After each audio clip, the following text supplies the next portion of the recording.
Netizen in China upload of Menglong original video reportedly leads to arrests. The world thought the Menglong case had already reached its darkest chapter.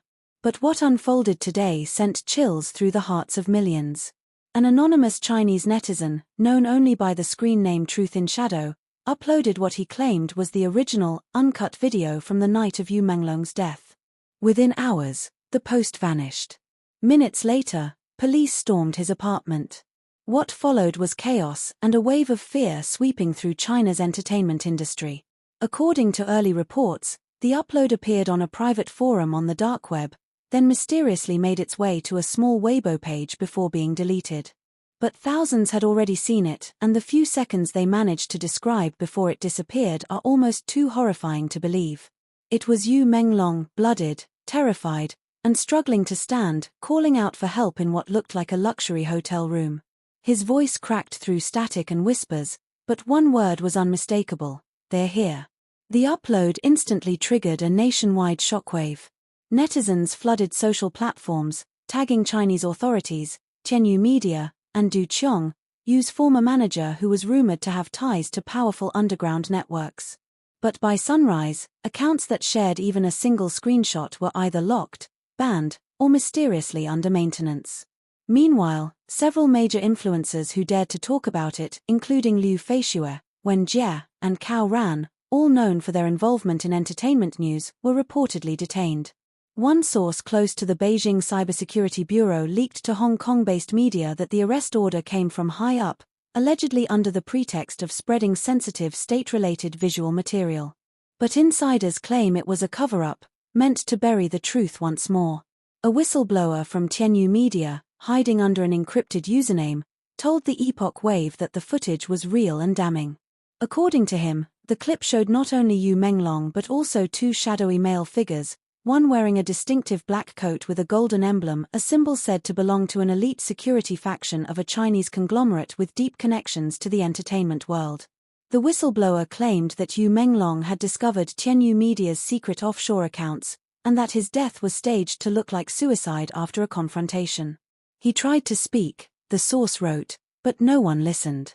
They silenced him, and now they're silencing everyone who tries to bring him back. By evening, Beijing's social media platforms were in full lockdown mode. The trending hashtags #yumenglong video, #justice4menglong, and #the original footage vanished within seconds, replaced by government warnings about false rumors. But screenshots of encrypted group chats showed thousands of users resharing pieces of the story. Some swore the video was still circulating in underground circles, accessible only through a password known as October Rain. Others said the clip contained a final whisper, Yu's trembling voice pleading, "If you see this, protect my family." Those words were enough to ignite a digital rebellion. Fans across the globe began rallying behind his legacy. Hashtags were reborn in code, disguised as poetry or art. AI-generated portraits of Menglong flooded the web, all carrying subtle messages in binary text. However, things took a darker turn 2 days later. 3 individuals linked to the early re-uploads were arrested in Hangzhou, and reports say they have not been seen since. Their families received visits warning them not to discuss sensitive cases involving online misinterpretations of deceased individuals. The International Federation of Artists and several NGOs began calling for transparency, urging Beijing to release an official statement about the arrests. But all that came from the Ministry of Culture was a chilling note. Disinformation regarding deceased citizens of national relevance constitutes a grave violation of social order and will be prosecuted. That single statement sent shockwaves through the fandom. The fear was palpable. Yet, in the midst of the silence, one unexpected voice emerged: Fan Shichi, Menglong's close friend and rumored confidant. On his private livestream, Fan's voice trembled as he spoke. "They told me to forget him. They told me to delete everything. But how do you delete someone like Menglong?" Before the feed was cut off, he whispered one last thing. He recorded something before he died. It wasn't just the hotel video, there's more. The cryptic statement sparked new theories. Could the original video that got leaked be only one piece of a much larger recording? If so, what else did Menglong capture and who still has it? Some believe the video wasn't uploaded accidentally. Instead, it may have been a timed release, set by someone close to you who had access to his personal drive. Others argue that the leak was meant to force authorities into revealing what they've long tried to hide, that Yumenglong's death was not an accident, not suicide, but a carefully orchestrated silencing of an artist who knew too much.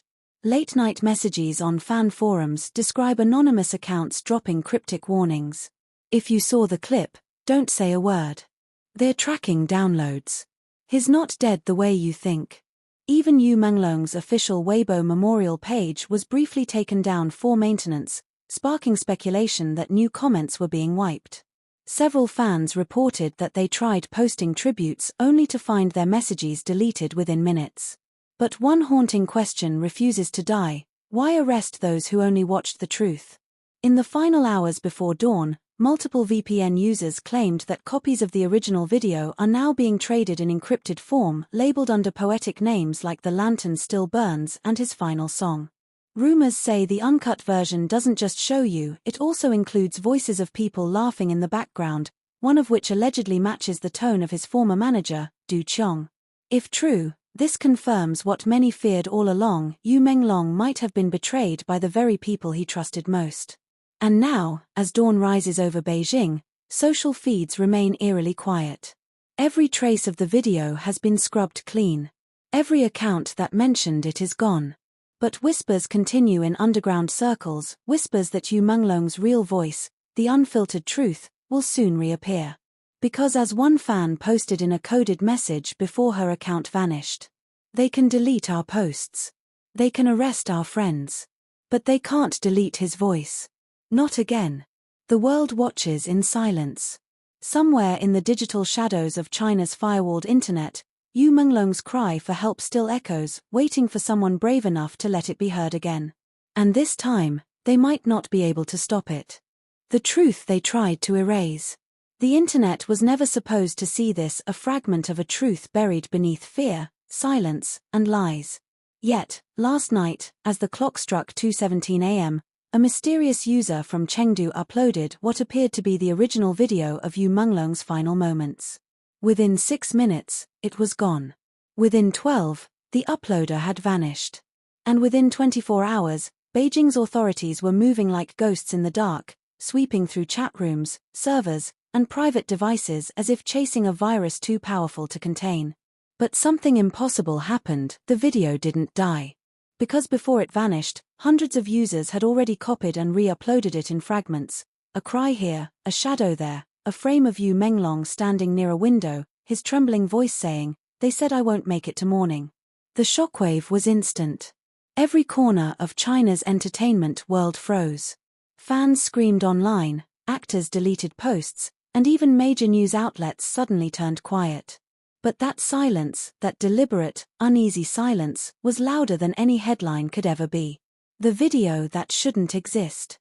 For months, rumors swirled that a recording of Yumenglong's final night existed, one that proved his death wasn't an accident, but a cold, staged execution meant to look like suicide.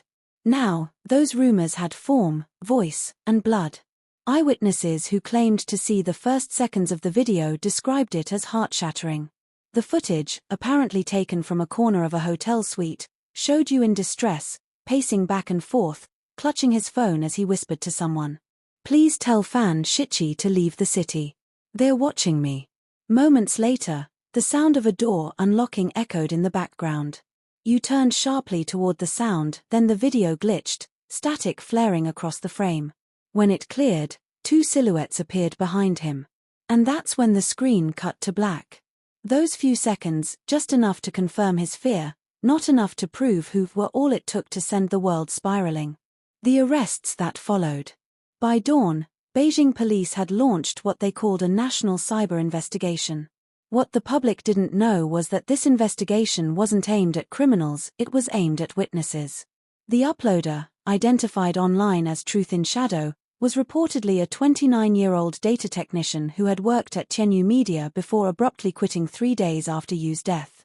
According to underground digital rights activists, he had been trying to send copies of Yu's final video to overseas journalists before being traced and taken in. Hours later, His Weibo account disappeared. His real name never surfaced again. 3 other people, known only as Silverlark, Ming F, and Blue Rain, were also detained for reposting screenshots. They had all been active in Yumenglong's fan circles, posting tributes and calling for justice since day one. Their last messages before disappearing were almost identical. "They've found me. If I'm gone, don't stop asking questions." A voice beyond the grave. It wasn't long before whispers spread that the video contained Yumenglong's final audio message. It was faint, muffled, but fans swear they heard it. "If you're seeing this, it means they got to me. Tell them. I was right." That single clip ignited a wildfire of theories. Did you know about Tianyu Media's secret offshore accounts?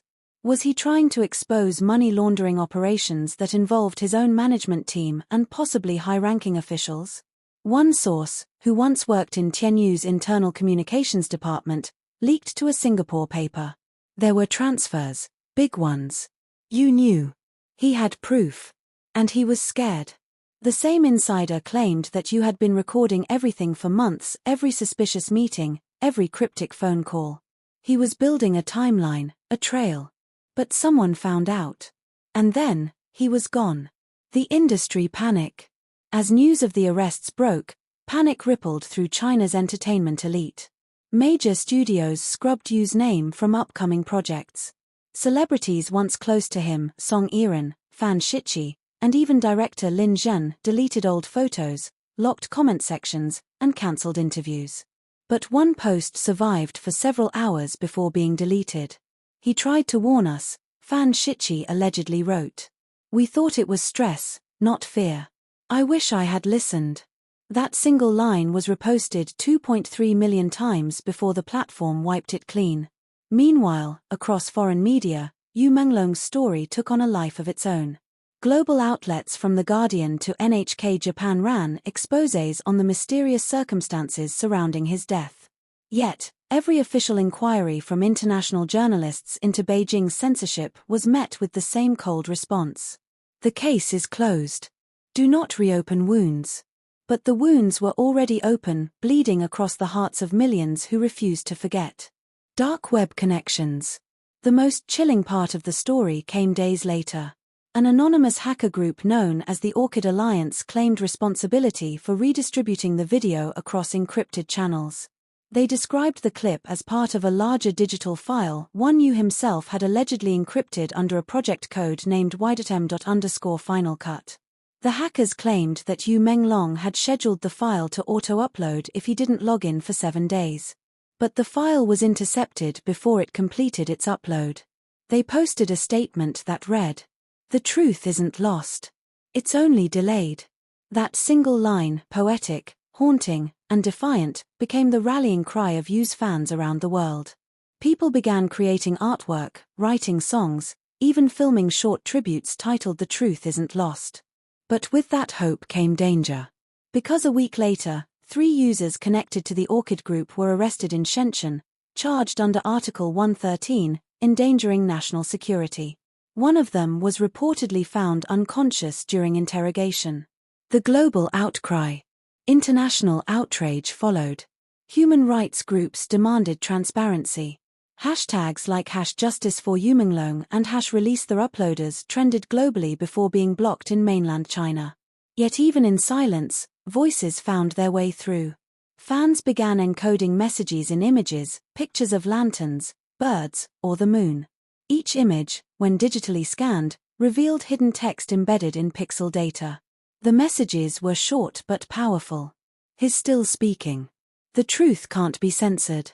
Find the voice." The twist that shook everyone. Then came the revelation that froze the world once again. A backup file surfaced on a Taiwanese cloud server, traced to an account linked with Yu's former vocal coach, Zhong Chenyu. Inside the file was a short 28-second clip, silent, shaky, but undeniable. It showed Yumenglong turning toward the camera, clutching his chest, whispering something inaudible before 2 gloved hands grabbed him from behind. The timestamp. 7:42 p.m., April 17, the exact time listed on his death certificate. When confronted, Zhong Chenyu broke down in tears, saying, He sent it to me. He said if I ever see this file again, it means he didn't make it. Her confession was removed from every platform within minutes, but fans already had copies. The next day, graffiti appeared across multiple Chinese cities, 5 haunting words sprayed in bold red. He didn't make it.